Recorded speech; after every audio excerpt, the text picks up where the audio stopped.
제가 생각하는 코스피 지수, 장기적으로는 산타랠리 한번 올 수 있다라고 생각합니다. 저번 주까지만 하더라도 헝다그룹 파산 이슈, 러시아에서 우크라이나 침공한다, 미국 부채 한도 이슈로 디폴트가 난다, 비트코인 하락하면서 지수가 다시 한번 빠질 것이다 라는 그런 악재들이 참 많이 나왔습니다. 그래서 코스피나 코스닥 둘 다 하락할 것이다 라고 예상을 했었죠. 저도 그렇게 생각을 했었습니다. 하지만 한 주 동안의 이슈를 확인해 보니 코스피는 오히려 상승을 해주는 그런 모습이고, 특히 이 상승을 뒷받침해주는 게 우리나라 1등 기업인 삼성전자가 상승을 하면서 코스피 지수를 이끌었습니다. 의미 있는 모습은 이런 120선을 돌파해주는 그런 모습이었고, 수급도 외국인이 계속 매수를 해주는 그런 긍정적인 모습이었습니다. 자연스럽게 코스피도 이렇게 외국인이 들어오고 있고, 최근에는 기관, 금융투자에서 매수를 지금 하고 있는 그런 상황입니다. 그리고 12월 9일에 있었던 내마녀의 날도 무사히 끝이 났죠. 아마 오늘 이 영상을 보시면은 지금 시장에 어떤 뉴스들이 있는지 좀 아실 수 있을 겁니다. 일단 이 글을 이렇게 썼는데요. 바로 결론부터 말씀드리면은 16일에 있을 FOMC 회의나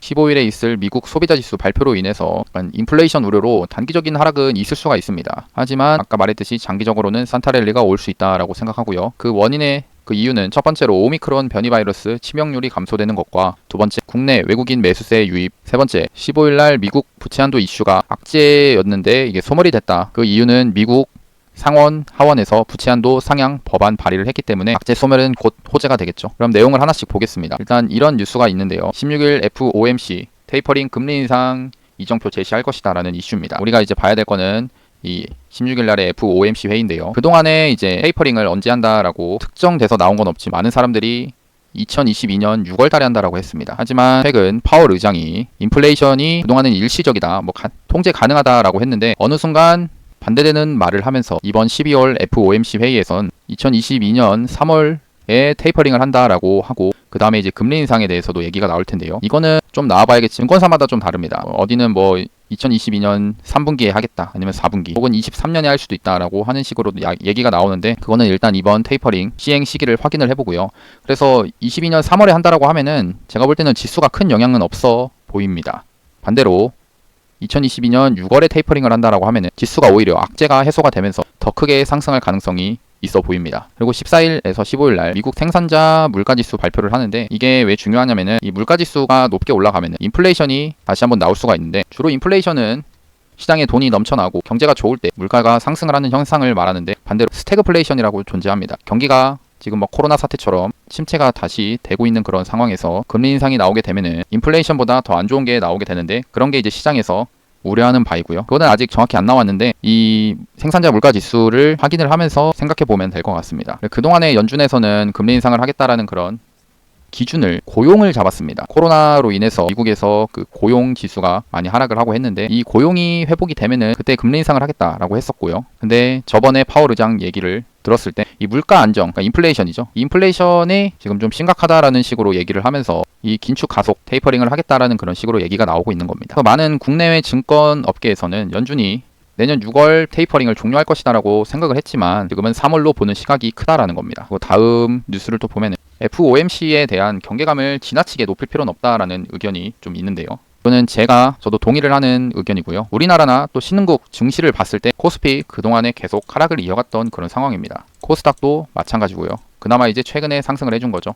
그동안에 하락을 이어갔던 그런 모습이었다는 겁니다. 반대로 나스닥 볼까요? 나스닥은 최고치를 정고점을 돌파를 하면서 강하게 가는 그런 모습이었습니다. 이렇듯 우리는 이제 긴축 신호에 대해서 미리 선반영으로 맞았다라고 생각합니다. 조정을 받았다라고 생각을 하고요. 그래서 FOMC 회의에서 조기 테이퍼링 이슈가 나오더라도 크게 빠지지는 않을 것이다라고 생각을 합니다. 그리고 오미크론도 그렇게 증상이 좀 미미하다라는 연구 결과가 나오고 있고요. 키워드를 봤을 때 위드 코로나를 하지만 다시 이제 봉쇄가 들어가고 있다. 그래서 경제가 침체될 수 있는데, 근데 자산 시장에서는 오미크론이 어느 정도 우려가 사그라드는 정도다. 왜냐면은 미미하다라는 그런 분석이 나오고 있고, 델타 변이에 비해서 재감염 위험은 크지만 증상은 가볍다라는 그런 이슈입니다.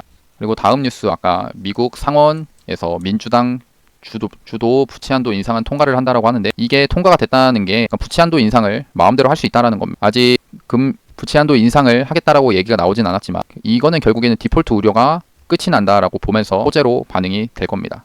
그러면 이제 개별 뉴스를 하나씩 보면은 이제 다시 한번 사회적 거리두기가 더 크게 나오지 않을까라고 생각하면서 제가 볼 때는 키워드는 이제 포장, 그다음 배달, 원격 근무, 원격 의료 정도 되지 않을까 싶고요. 진단키트도 조금 더 나올 수는 있지만 일단은 포장과 배달 이쪽이 관심 종목으로 좀 보면 될 것 같습니다. 주로 저번 거리두기 이슈 정책을 봤을 때, 대책을 봤을 때는 이제 9시 이후에 포장과 배달만 가능했다 이런 식으로 완전히 비대면으로 가겠다라는 거였거든요. 이게 다시 돌아올 수 있는 겁니다. 그러면은 제지 관련된 종목들, 뭐 대형 포장이나 이런 제지 종목들을 좀 봐도 되지 않을까 싶고, 원격 근무나 원격 의료 종목들도 최근에 또 상승이 나오고 있으니까 같이 보면 좋을 것 같습니다.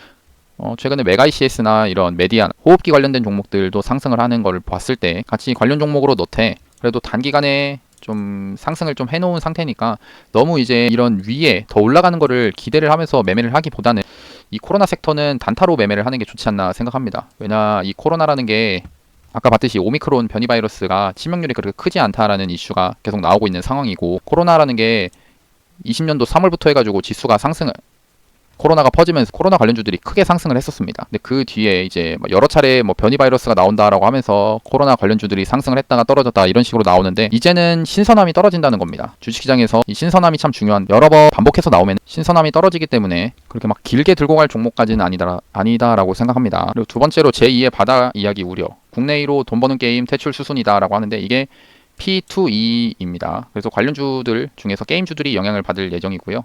약간 하락을 할 것 같습니다. 근데 이게 보면은 좀 규제를 좀 너무 과하게 하지 않나 싶고요.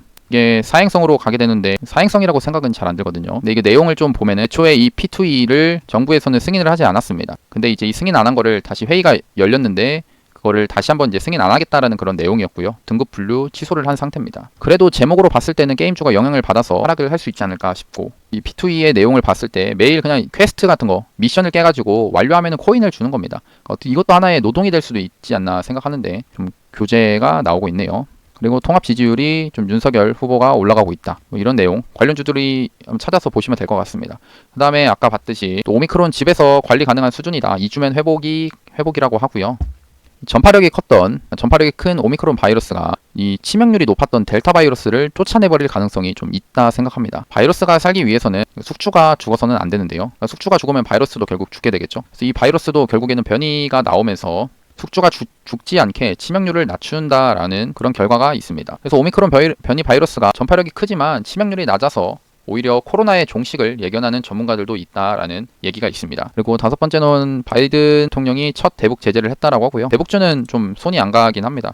그래서 빅텍을 잠깐 봤을 때 빅텍이 살짝 반등은 할 수 있겠지만 큰 영향은 없다. 미사일 쏘고 이런 건 아니니까요. 그리고 이거는 좀 내일 한번 보면 좋지 않나 생각하는데, 이 로그4j라는 게 이게 좀 내용이 심각한 게, 전 세계의 거의 모든 서버가 오픈소스 로깅 라이브러리, 이게 로그4j라고 하는데 이거를 사용한다라는 겁니다.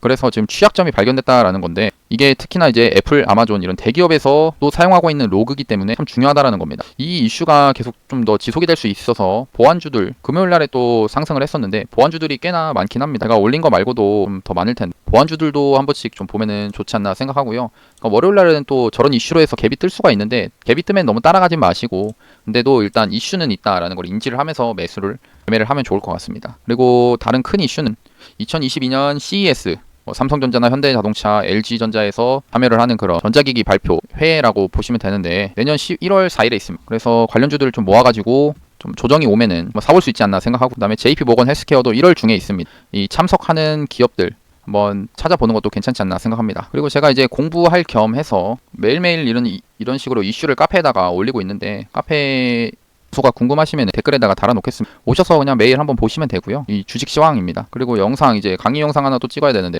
다음 주 13일 이후에 한번 영상 올리도록 하겠습니다. 그럼 오늘 영상 봐주셔서 감사하고, 영상이 도움이 되셨다면 구독하고 좋아요, 알람 설정까지 눌러주시면 감사하겠습니다. 감사합니다. 바닥이었습니다.